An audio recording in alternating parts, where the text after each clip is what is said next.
자, 여러분들한테 이렇게 시작을 할게요. 자, 이거 뭐예요? 글자가 당연히 13. 그죠? 근데 이렇게 하면. 근데 현실은 이런 거예요. 뇌는 어떻게 컨텍스트를 주는지에 따라서 다르게 반응을 해요. 그러니까 종교적인 텍스트를 읽어낼 때 여러분들이 어떤 컨텍스트를 갖고 읽는지를 스스로 반성을 하면서 읽어내는 컨트롤이 안 되면 헛소리를 하기 시작해요. 스스로가. 자, 이거 봅시다. 이거 인더스에서 나온 거예요. 자, 하라파 문명 출토물인데 이거를 자, 다산의 상징이라고 해석하는 거 문제 없어요. 그런데 이렇게 해서 근동지방 거하고 이렇게 나란히 놓으면 여러분들은 이제 뭐라고 생각을 하셔야 돼요? 야, 저거는 그러면 무슨 신석기 뭐 청동기 시대 전 세계적인 현상 아니야? 이거는 이걸 갖고 엄청나게 논쟁들을 많이 했는데 이 학자의 주장은 뭐냐? 인형이라는 거예요. 딸 갖다 줄 인형. 자, 여신이 맞겠어요? 인형이 맞겠어요? 아냐고. 자, 아까 장난감일 것 같다 말씀하셨죠. 제가 이거를 그래서 보여드리는 겁니다. 자, 이렇게 이야기를 해보죠. 컬투쇼에 나온 이야기예요. 산에 올라가다가 갑자기 배탈이 나서 나무 밑에 가서 응가를 했는데 냄새나고 더러우니까 돌로 몇 개 덮어서 해놓고 산에서 내려왔는데 내려올 때 보니까 그 자리에 석탑이 생겨 있었다. 그러니까 응가 한 사람은 그 의도가 아니었지만 그 다음 사람들은 그거에다 돌을 쌓은 거예요. 예? 맞죠? 우리 인생이 그래요. 받아들이면 돼요. 어렵지 않아요. 자, 이렇게 해서 발굴이 된 거예요. 자, 그러면 넘어가 보죠. 전 세계에 엄청나요. 이 사람들 다 나치예요? 아니면 힌두교도나 불교도예요? 자, 보이시죠? 근데 재밌는 게 산스크리트 사전에 이렇게 나와요. 뭐라고 나와요? 자, 아쇼카 비문에 나오는 스바스티를 표현할 때 첫 레터가 두 개가 이렇게 겹치면 이렇게 된다. 이렇게 써놓은 거예요. 자, 아쇼카 비문은 언제예요? 불교도 한참 지나고 다음이죠. 우리가 이거 어디서 나왔다고 그랬어요? 이 인더스에서 그렇죠? 하라파 유적에서 나왔다고 그랬죠. 사전 만든 사람이 이렇게 써놓은 설명은 그러면 맞을까요? 근데 저게 제일 많이 쓰는 사전이에요. 자, 로고그래픽이라는 말은 그게 이미 뜻이 있는 거예요. 여러분들 한문처럼 생각하시면 돼요. 뭐 불화자가 불 모양이니까 그걸 보고 불 이렇게 하는 것처럼. 근데 그거를 음절 단위로 하거나 아니면 음절을 더 찢어서 음소를 나눠서 알파벳으로 하거나 이렇게 글자잖아요. 근데 역사적으로는 그게 섞여 있는 경우가 굉장히 많아요. 이거는 마야의 케이스인데요. 우리가 로고그래프 많이 씁니다. 지금도. 이거. 맞잖아요. 이거 인터내셔널하게 써요. 거의. 유엔에서 국제 표준으로 정한 것도 아닌데. 근데 이 한문은 사실은 뭐냐면 로고그래프에서 시작된 거죠. 현대 중국어는 이렇게 쓰지 않잖아요. 한음절로 하지 않으니까. 자, 한국말로 근심을 푸는 곳, 그러면 기역이 있고 의가 있고 이렇게 해서 시스템이 다른 거죠. 자, 그러면 여러분들이 이제 결론을 봐야 되는 게 뭐냐. 이게 만약에 문자라고 한다면 이게 해독이 돼야 그 다음 이야기를 시작할 수 있어요. 인더스 문명의 문자를 해독했다는 주장이 1년에도 수십 개씩 나옵니다. 매년 나와요. 자, AI 시절에 저거 안 해봤겠어요? AI가 인간보다 잘하는 게 뭐예요? 인간이 못 보는 패턴을 발견하는 걸 잘해요. 그러니까 AI한테 돌리면 카카오에서 돌려놓으면 카카오 내비에서 내일 여기서 어디 가는데 몇 분 걸릴까? 그러면 그간의 데이터를 가지고 무슨 요일에 날씨가 어떻게 되면 어디가 막혀? 이 패턴을 아는 거잖아요. 2주일 있다 연휴가 있으면 그때는 또 막혀. 뭐 이런 게 다 있는 거잖아요. 그래서 쿠팡이 자, 몇 월 며칠에 날씨가 몇 도가 되면 그 주말엔 뭐를 주문할 거야. 해서 미리 갖다 쌓아놓고 로켓 배송하는 거잖아요. 그걸 못해서 경쟁업체들이 나가 떨어진 거예요. 그 시스템은 인도 엔지니어들이 구축을 했어요. 거의 한국에 와서. 자, 돌라비라 제가 보여드렸어요. 물탱크. 거기에서 나온 굉장히 재밌는 유적이 뭐냐면 간판, 현판이 나왔어요. 그러니까 한국식으로 따지자면 대한불교 조계종 무슨 사 이런 게 나온 거예요. 그러면 야 이거 읽어내면 좋을 것 같은데 이게 안 돼요. 근데 또 한 대는 뭐냐, 모든 유적에서 저만한 길이 이상이 나온 적이 없어요. 그래서 학자들 중에 저게 문자가 아니라고 주장하는 사람들이 있어요. 그리고 저처럼 문헌학하는 사람들은 긴 텍스트를 주로 보잖아요. 그래서 문자가 아닐 거라는데 박수를 많이 쳐요. 근데 고고학 하시거나 이런 분들은 그런 이야기 하면 거의 경기를 일으킵니다. 아니 제정신이야? 문자가 아닌데 여기다가 이렇게 현판을 걸어놨다고? 이런. 문자가 아니더라도 쓸 수 있는 거잖아요. 우리 가문의 뭐 심볼을 어떻게 만들어서. 요새 그 각 상표들이 CI 쓰는 것처럼.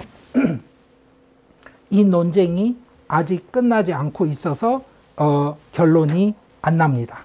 이럴 때 저게 짧다 길다를 넘어서서요.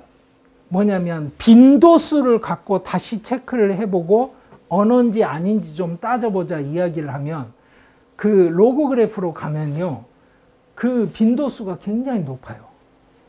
그러니까 저런 식의 아규먼트를 가지면 어떤 이야기는 할 수 있냐면 저게 로고 그래프일 확률은 높다. 화장실 표시 같은. 그러면 아까 보셨잖아요. 요 표시들이 만약에 다 화장실 표시 같은 거라고 생각을 해보세요. 우리는 지금은 모르지만. 그럼 무슨 말이냐면 여기 휴게소에 들어가시면 식당 있고 화장실 있고 기름도 넣을 수 있고요. 기저귀 갈 수 있고 뭐 이런 거라고 한번 상상을 한다면 가능할 것 같죠, 갑자기. 이런 거예요. 이런 걸 갖고 우리가 저 시절의 윤회를 사람들이 생각을 하고 뭘 믿고 있었는데 아리안들이 와서 저걸 다 덮쳐놓고 나니까 그 물밑에서 쫓겨났던 사람들이 새로 만들어낸 게 슈라마나 전통이고 불교다. 이런 이야기를 자꾸 하게 되는 거예요.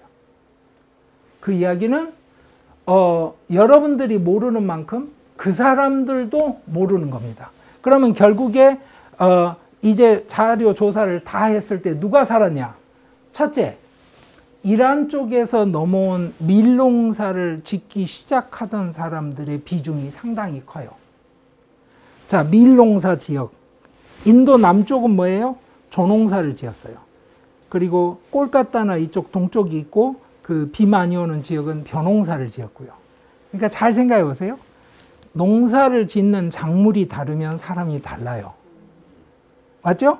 밀농사 문화하고 쌀농사 문화는 다르잖아요. 그래서 쌀농사는 뭐가 돼요? 너네 집에 숟가락 몇 개인지 내가 다 아는 거예요. 왜 그래야 돼요? 그렇지. 왜냐? 너하고 나하고 안 친하면 딱 정해진 시간 안에 모내기를 해야 되는데 네가 다른 집에 안 가고 우리 집 와서 그 시기에 모내기를 해준다는 보장은 어떻게 해서 생겨요? 너랑 나랑 친해야. 그리고 또 하나는 뭐다? 내가 너보다 높아야. 그래야 내가 부르지. 그래서 우리 너네 먼저 하고 시간 되면 너네 하지. 자, 그 다음에 드라비디안 그 언어는 남쪽으로 가 있다고 말씀드렸죠. 그 사람들이 있고 또 하나는 뭐다? 이거예요. 우리가 흔히 호주부터 하는 그 섬들이 있잖아요. 동남아시아 섬들. 그쪽 지역에 DNA도 있고요. 또 하나는 지중해 지역. 그리고 몽골로이드까지 섞여 있습니다.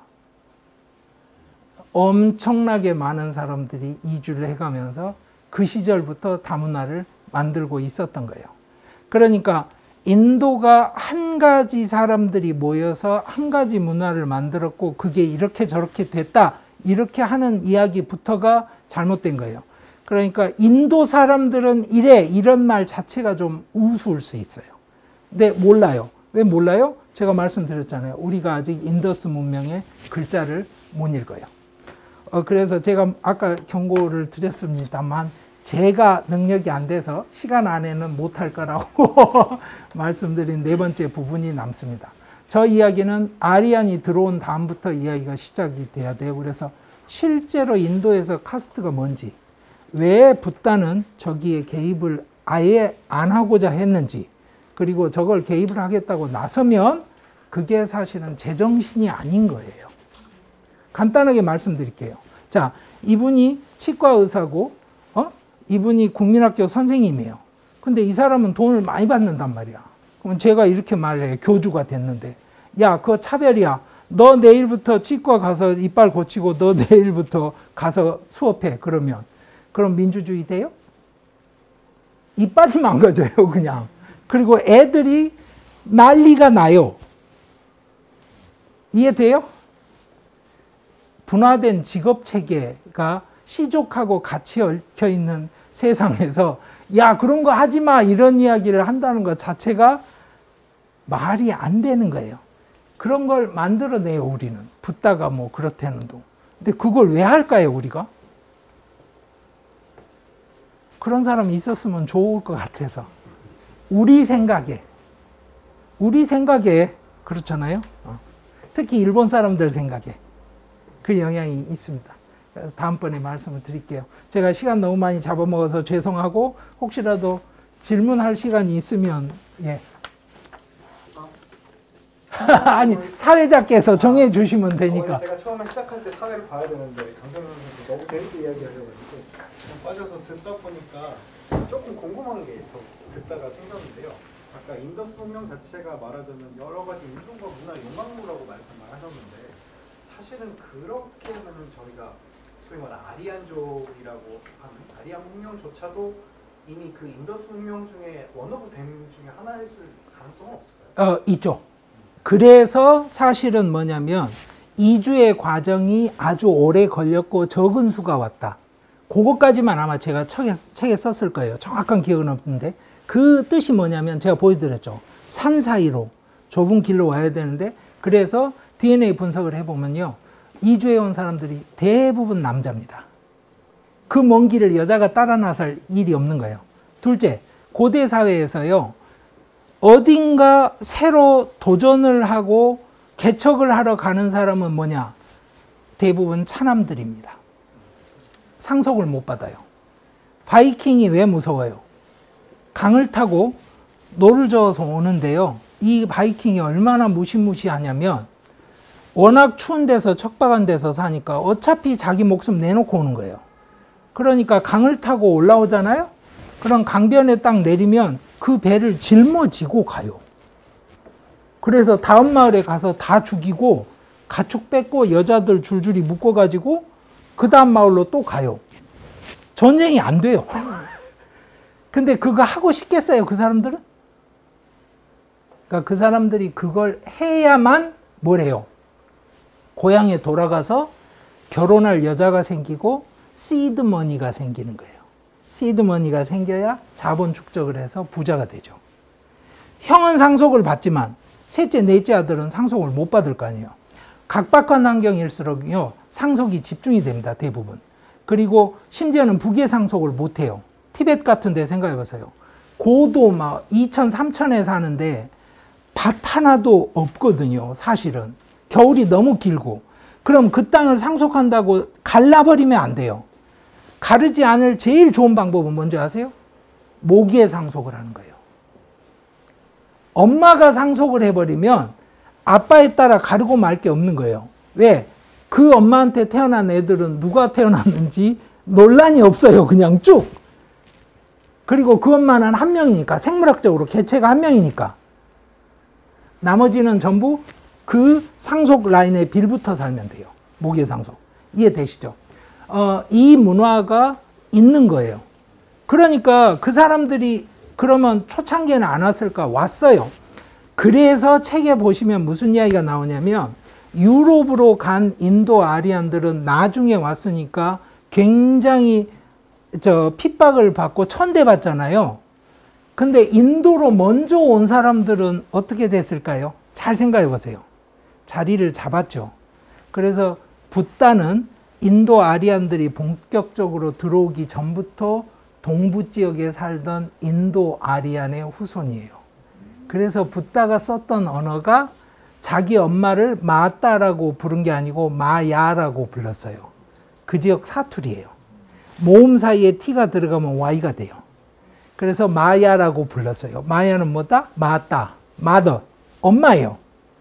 근데 이제 인간들이 뭐래요? 말씀드렸죠. 모든 걸 다 아는 척척 박사들이 수십만 명이 붙어 있었어요.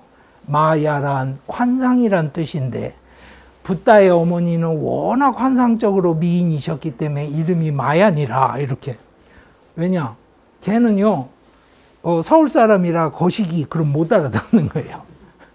단디해라 그럼 뭐 단단하다고 이렇게 듣는 거예요. 그런 거예요. 역사가 그래요. 불교의 역사가 그래요. 그걸 제가 지금 설명을 드리는 거고, 그 이주의 과정이 이루어져서 먼저 와 있던 사람들이 인도에서는 천대를 받아요. 왜냐하면 메인스트림이 아니잖아. 그러니까 이런 거예요. 만약에 지금 고려인들이 사는 지역이 있다고 해봐요. 한국 사람들이 거기 가서 점령을 했다고 칩시다. 예를 들어서 새로 한국이 됐어요. 그러면 우리 같은 동포인데 이런 게 아니고 그 순간부터는 너는 좀 한국말이 짧아. 너 고려인이야? 이렇게 되는 거예요. 이해되죠? 그러니까 붓다가 살던 동네에는 말이 이상한 거야. 마따 이래야 맞는 건데 마야 이러고. 그러니까 못 알아듣죠? 그러고 너들은 좀 엉망이야 애들 사는 게. 우린 그렇게 안 하는데. 이게 바로 그 시절의 정서예요. 그게 지금 질문하신 그 내용하고 정확하게 맞아 있는 겁니다. 즉 인도로 이주해 온 건 아주 오랜 기간에 걸쳐 소수가 이주해 왔고 남성 이주로 이주를 해 왔는데 그 이주해 온 사람이 수가 작았지만 중요한 건 뭐다? 기득권자가 된 거예요. 제가 매번 그래서 말씀드리는 게 이런 거예요. 여러분들 한국어가 사라질 위기에 놓인 언어다 이렇게 국제기구에서 발표하는데 포함시켜 놓으면 이해하시겠어요? 근데 한번 생각해 보세요. 제가 어릴 때는 할머니, 할아버지 다 옷장 고단스라고 그랬어요. 그렇죠? 맞잖아요. 일본어 썼으니까 그때는. 요즘은 일본어 비중이 적죠. 그래서 심지어는 북한에서 온 탈북민들도 한국에서 쓰는 영어 단어들에 힘들어할 만큼 한국어에 섞여 있어요. 이제 300년쯤 지나면 우리가 한국어 쓰고 있을까요? 왠지 아세요? 잘 사는 사람들은 영어 유치원을 보내거든요. 제 동료가 겪는 일을 말씀을 가끔 드리는데 옥수동 살았는데 아파트에 앞에 있는 그 놀이터를 딸을 데리고 가면 딸이 그런데 엄마 이상해 이렇게. 왜 그러냐면 엄마랑 놀러를 가서 엄마 그러고 딸이 이렇게 미끄럼틀 타다 부르면 그 옆에 있던 애들이 다 돌아본다는 거예요. 그리고 나서 딱 자기 엄마한테 마미 쟤는 유치원 안 다니나 봐. 집에 가서 애플 이런 거 하고 있는 거예요. 이해되시죠? 거기는 그래서 딸이 싫어하는데 뒤에 있는 놀이터를 가면 어떻게 되냐면 딸이 거기를 딱 들어가면 다른 애가 와서 모래를 집어 던진대요. 어느 쪽으로 가는 게 맞아요?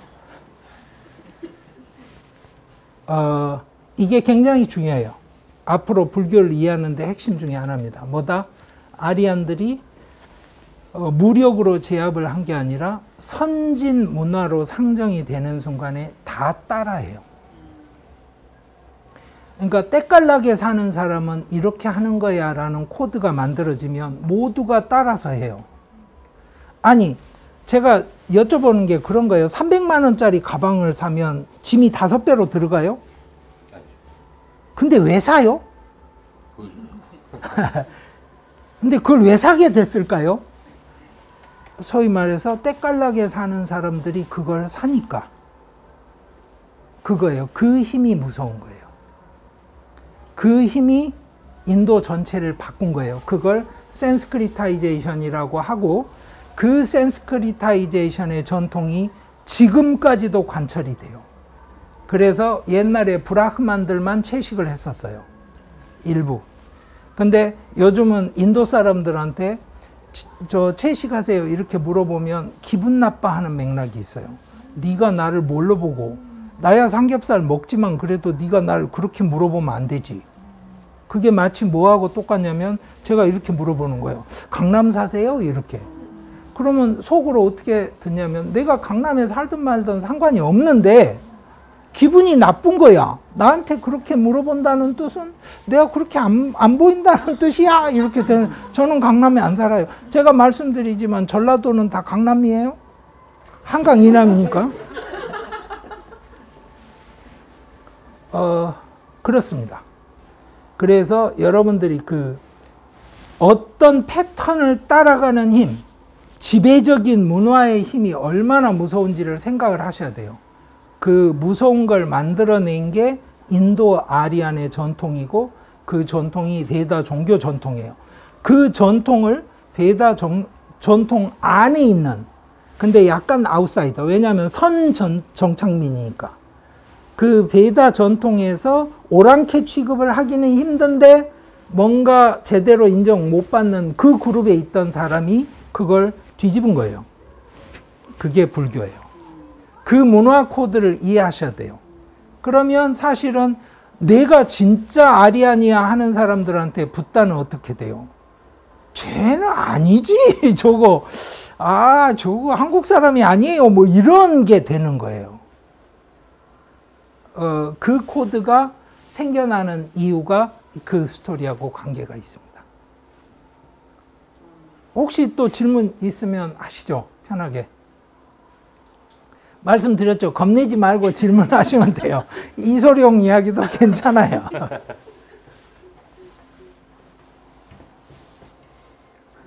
서양 사람들 닮은 인도 사람들 있잖아요. 예. 피부만 가면 예. 가고 굉장히 세련되고 예.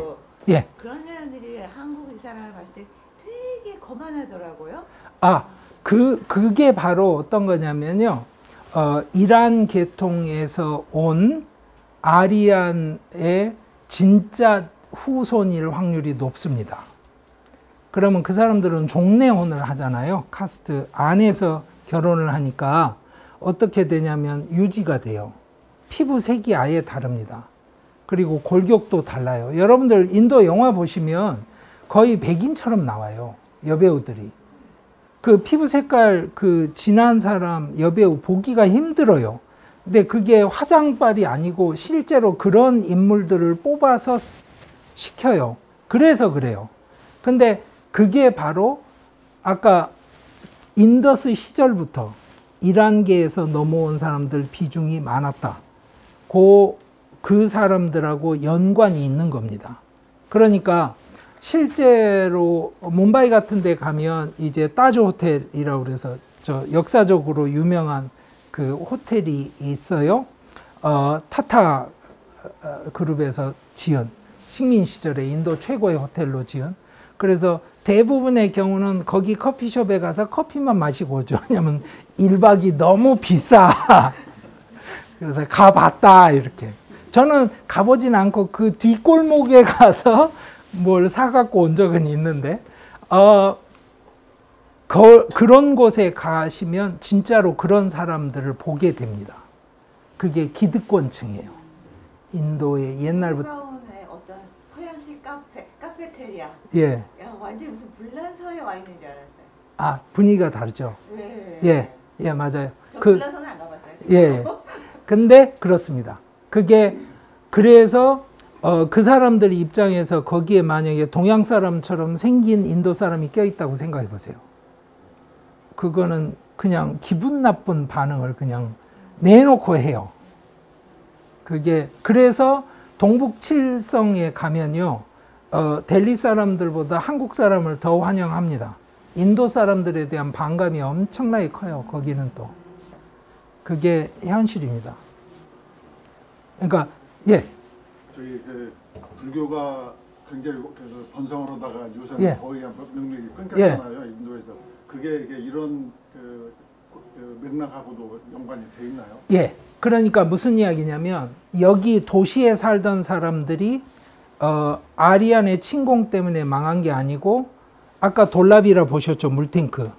근데 강은 흐르면요, 강의 루트가 달라져요. 그거 아시죠? 모래 이렇게 쌓아놓고 학생들하고 실험을 해도 이 루트가 달라지는 게 보이거든요. 그리고 사람들이 착각을 해요. 강 바깥쪽에 물이 빠르고 안쪽으로 턴을 하면 자동차처럼 생각하니까 안쪽이 천천히 흐르고 그렇게 생각을 하시는데, 그래서 바깥에 모래가 깎여 나가는 게 아니라 밑에 있는 물하고 위에 있는 물하고 같이 흐르다 보니까 충격파를 그쪽이 먹게 돼서 깎여 나가요. 그러면 이렇게 돌잖아요, 물이. 그러면서 물이 다른 쪽으로 가버리면, 자, 돌라비라 강이 다른 곳으로 흐르면 어떻게 되겠어요? 요새 단전 단수. 물이 안 들어오잖아요. 그럼 도시 생활은 안 돼요. 그리고 도시는 자급 기능이 없잖아요. 그 옆에 있는 마을들에서 농산물을 줘야 되는데, 그러려면 도시가 뭘 생산을 해서 뿌려주고 또 사오고 이래야 되잖아요. 그게 깨져버려요. 그러면 다 떠나는 거예요. 천천히. 살기가 힘드니까. 그렇게 해서 아리안들이 들어왔을 때는 이미 다 인더스 문명이 없어진 다음이었어요. 그러니까 처음에 발굴하던 사람들은 아리안들이 와서 학살을 했다 그러면 300명씩 묻힌 자리가 있어야 맞잖아요. 없는 거예요. 근데 뼈를 하나 찾았어요, 이렇게. 근데 뼈는 항상 부러져 있고 그러거든요. 왜냐면 흙이랑 뭐 움직이니까. 여기 봐라, 어깨뼈가 부러져 있잖냐, 이거 얼마나 세게 맞았겠냐, 이런 이야기 이제 하면서 역사를 만들었던 거예요. 그래서 실제로 질문하신 것처럼 그렇게 해서 흩어진 사람들이 갖고 있던 생각이 있잖아요. 그 생각이 나중에 물밑에서 밀고 올라오는 것들이 생기겠죠. 그것 때문에 인더스 이 문화에 대해서 우리가 별 상상을 다 하는 거예요. 왜냐하면 예전에 못 본 게 생겨나면 하늘에서 뚝 떨어지는 일은 없거든요. 어딘가 있었겠지. 그러면 기록이 안 남는 사람들이 그 생각을 했겠지. 근데 그 사람들은 어떤 사람들일까? 그러면 인더스 문명에 살다가 마을로 다시 다 돌아간 이 사람들 생각이 아닐까? 이 생각을 하는 거예요. 그래서 거기서부터 불교가 시작이 된 거지, 이런 생각을 자꾸 하게 되는 겁니다. 근데 이제 보셨다시피 인도 동쪽은 이야기가 다르죠. 지역이 다르잖아요. 그리고 맥락이 또 다르고.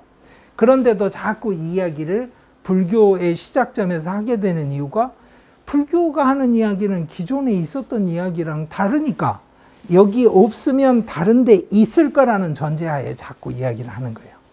그러니까 그거를 조심하셔야 돼요.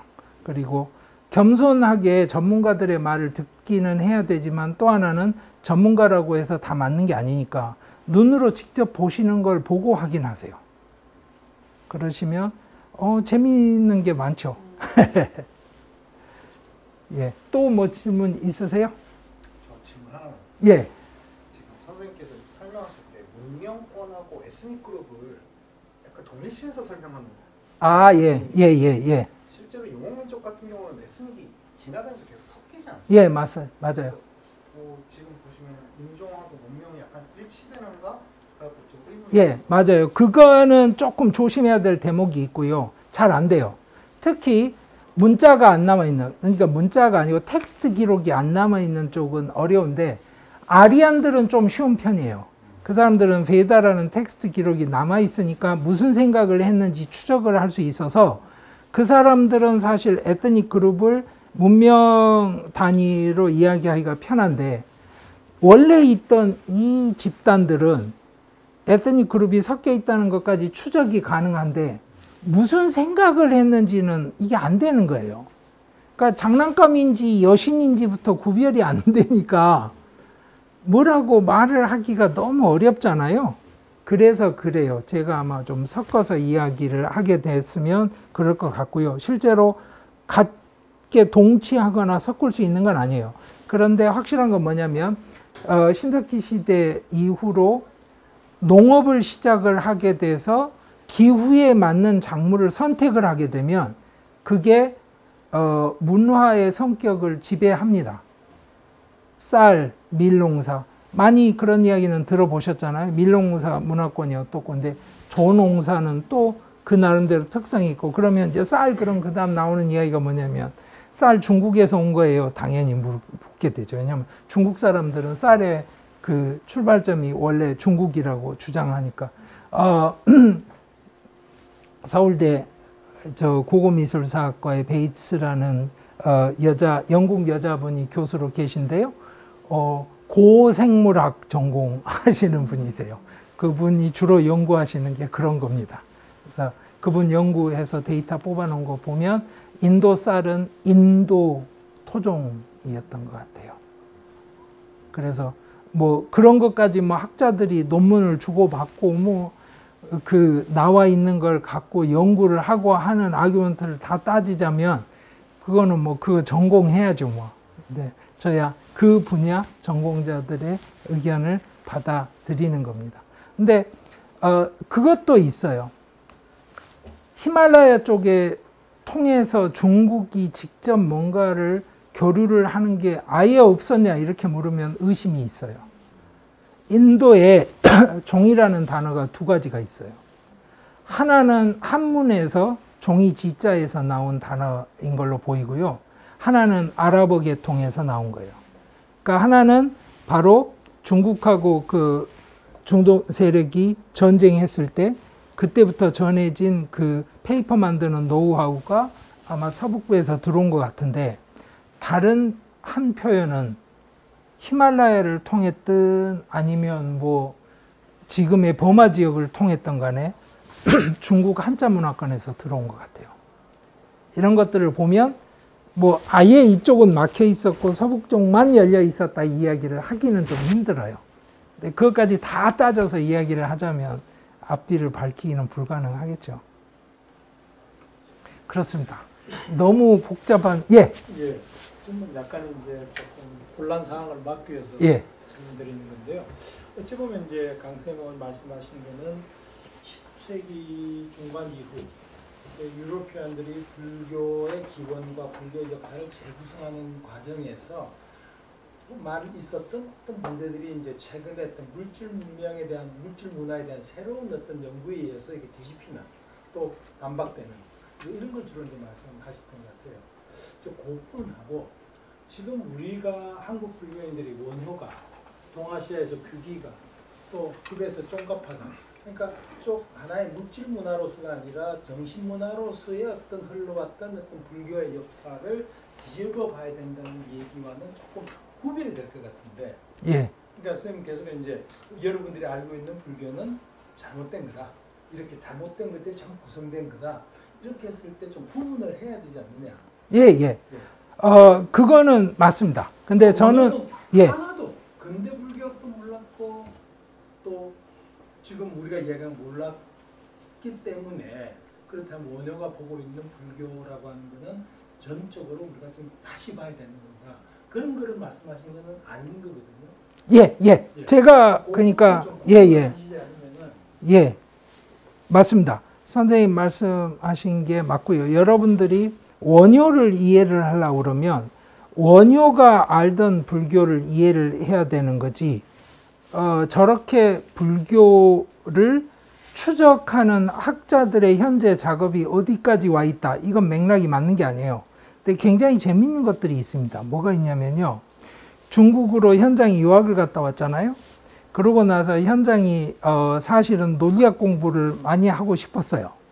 그리고 실제로 본인이 그거를 너무 그러니까 요즘식으로 치자면 그 당시 인도에서 논리학 하는 게 뭐였냐면 마치 그 AI 프로그램 짜는 거랑 똑같았어요.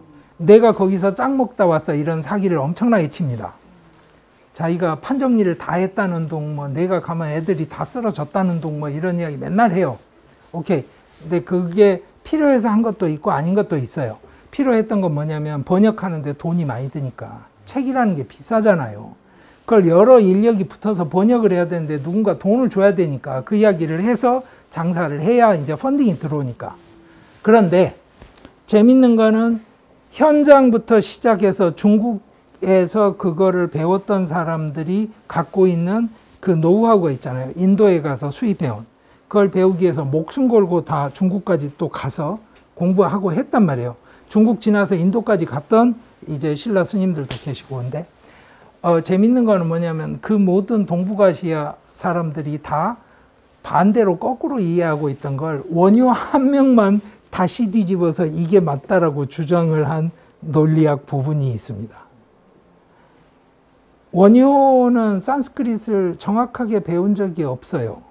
추적을 해보면 대략 그래요. 근데 문제는 놀랍게도 내용을 다 이해를 해요.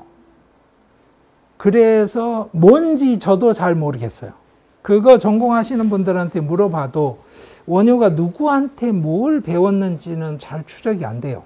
그러니까 이제 말씀드리는 거는 무슨 이야기냐면 한국에서 불교가 수용되고 한국에서 불교가 전해지는 맥락은 그 맥락인 거예요.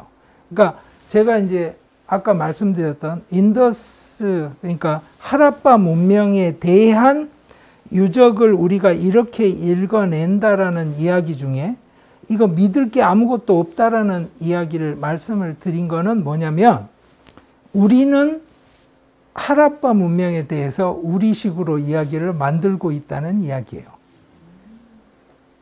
각자가 만들고 있는 거예요. 우리는 현대에 만드는 거예요. 뭘로? DNA로. 근데 제가 한 번 그런 사건이 있었어요. 실제로. 살인자 DNA가 나왔는데 유럽 대륙에 온 적이 없는 사람이었어요. 몇억 분의 1의 확률로 일치가 되는 경우가 있었던 걸로 제가 알아요. 그러니까 우리는 항상 무슨 착각을 하냐면 우리가 가진 기술이 완벽하게 그걸 확증해 준다고 생각을 해요.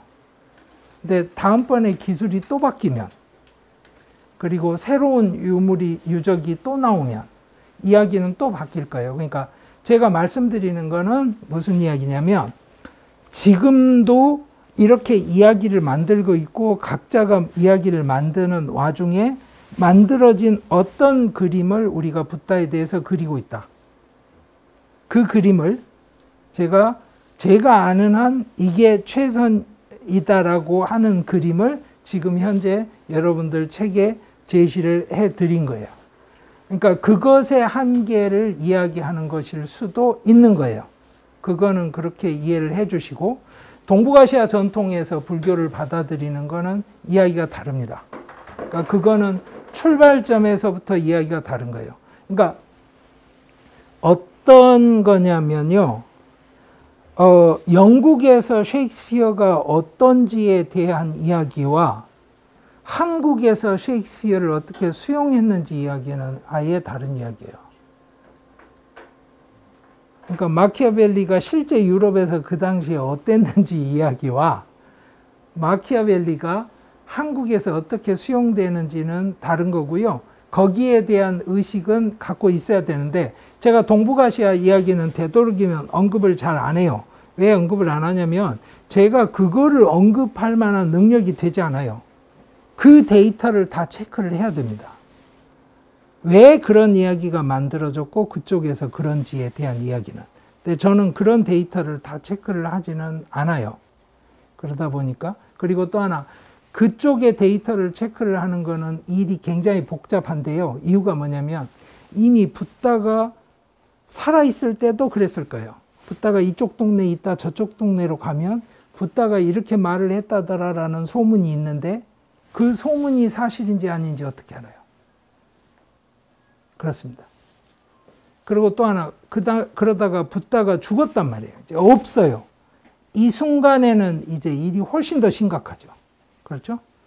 근데 나중에 그게 수백 년이 지나고 나서 대승불교가 만들어지는 상황까지 와서 그게 중국으로 수입이 되는 상황이 되면 중국 거냐 인도 거냐부터 구별이 잘 안 돼요. 제가 말씀드리는 건 이게 핵심이에요. 뭐냐면 레고 블록이 낱개로 있는 게 아니에요.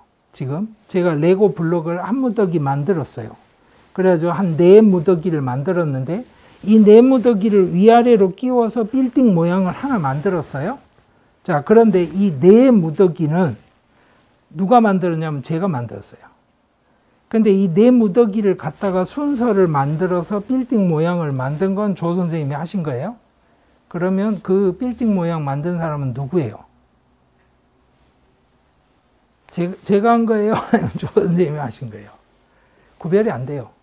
지금 무슨 말이냐면 이 블록 단위가 인도에서 만들어졌는데 재조합하는 거를 중국에서 해요. 근데 그게 중국에서 만들어진 블록이 아니에요. 블록 단위는 인도에서 원래 있던 거예요. 근데 블록 단위의 순서를 바꾸면 안 바뀌느냐? 엄청나게 바뀌어요. 이게 맥락이 아예 거꾸로 될 수도 있어요. 보세요. 앞에 했던 이야기 말고 뒤에 했던 이야기가 맞아 라고 하는 걸 앞뒤를 바꿔놓으면 어떻게 돼요? 이 뒤에 이야기가 앞으로 가고 앞에 이야기가 뒤로 오잖아요. 이 상황이 벌어져요. 그래서 동북아시아 불교에 대한 이야기는 또 하기가 굉장히 어렵습니다. 그러니까 그런 거를 이제 전공하시는 분들이 여기 계신 거고, 상민 씨처럼 dunhuang 텍스트를 주로 연구하시는 분들은, 저런 분들은 실제로 중국에서 초창기에 받아들였던 게 뭔지 추적을 하시는 분들이에요. 그러면 잘 생각해 보세요. 중국에서 정해서 받아들여요? 아니, 내가 중국집을 갔는데 메뉴를 주문을 해요. 그리고 심지어는 이런 것도 가능해요. 이거 빼고 만들어 주세요. 예를 들어서 뭐 무슨 요리를 하는데 이거는 빼고 만들어 주세요. 이거 주문도 가능해요. 그런데 없는 요리는 주문이 불가능해요. 그러면 이게 내가 정한 건지 거기서 정해 준 건지도 불분명해지는 선들이 있거든요. 이게 이제 재미있는 대목이긴 하지만 어렵기도 합니다. 언젠가 기회가 되면 아마 나중에 한번 이 선생님도 발표를 한번 하실 거고, 그러면 여러분들이 한번 물어보실 수 있는 기회가 있을 거예요. 재밌습니다. 그리고 여러분들은 모르시는 뭐 터키어 불경 이런 거 있었어요. 터키어 불경이 있었고요. dunhuang에서 나오는 문자는 뭔지 알겠는데 언어가 뭔지 아직도 모르는 거 많이 있고요. 아니, 그러니까 한국말로 적어놨어요. 예를 들어서 띠띠 따따 이렇게 적어놨는데 그게 한국말이 아닌 거예요. 지금 어느 나라 말인지를 찾아내야 되잖아요. 참고로 요새 AI가 띠띠 따따 하는 걸 지난주에 해가지고 온 세상이 뒤집혔어요. AI 2대를 하나 PC에 깔고 하나에 스마트폰에 깔아서 2대 대화를 시켰어요. 그랬더니 처음에는 인간의 말로 대화를 해요. 근데 야, 너도 AI고 나도 AI인데 인간의 말을 쓸 필요가 없잖아. 인간의 말은 효율성이 너무 떨어져요. 1초에 5글자 이상이 안 돼요. 5음절 이상 발음이 잘 안 돼요. 우리는 구강에 한계가 있으니까. 그러니까 갑자기 그래 맞아 그러면서 한 놈이 띠리리리리 하니까 얘가 띠리리리 하는데 띠리리 하면 벌써 우리가 아는 수백 페이지가 넘어가는 거예요. 서로. 그래서 중간에 뭐가 나오냐면 이제 인간들이 못 들으니까 굉장히 안전하네 그러면서 이야기를 했는데 뭔 이야기 했는지 정확하게 잘 몰라요.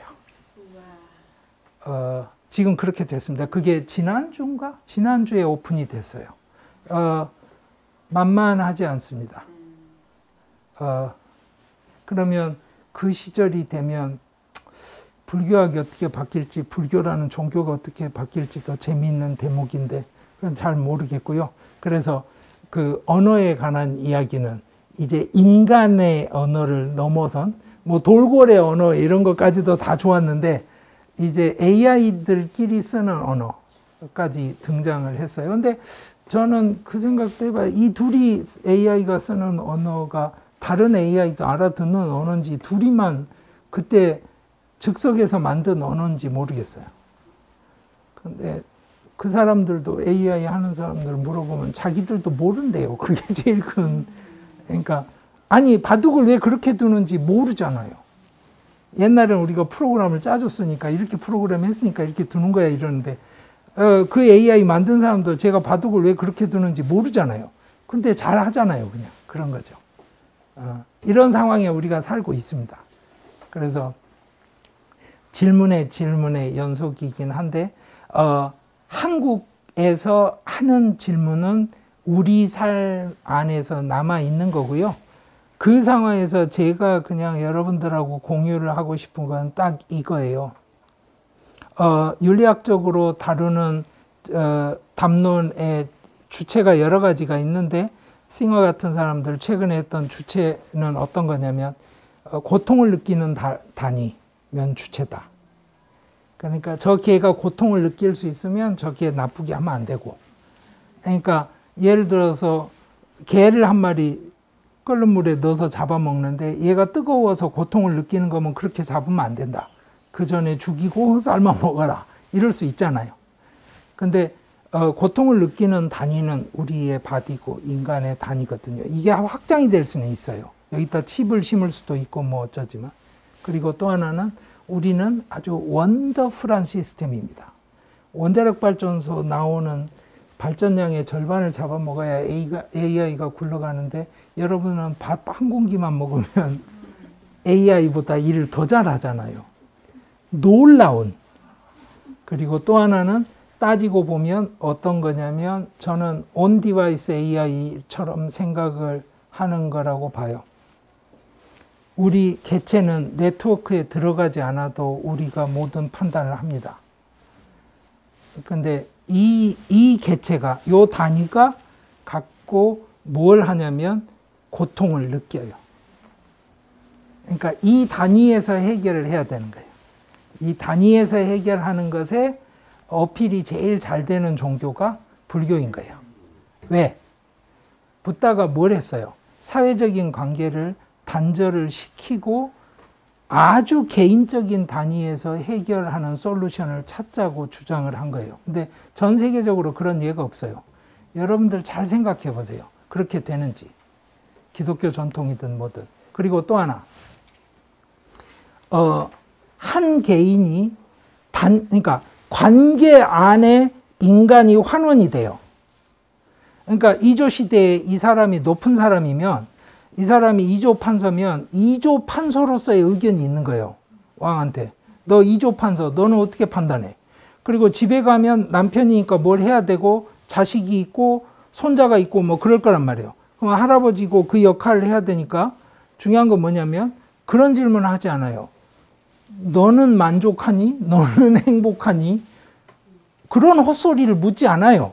기본적으로. 관계 안에 역할을 충실하게 해야 되는 거예요. 근데 고대 사회의 모든 인간관계가 대부분 그 방식으로 이루어져요.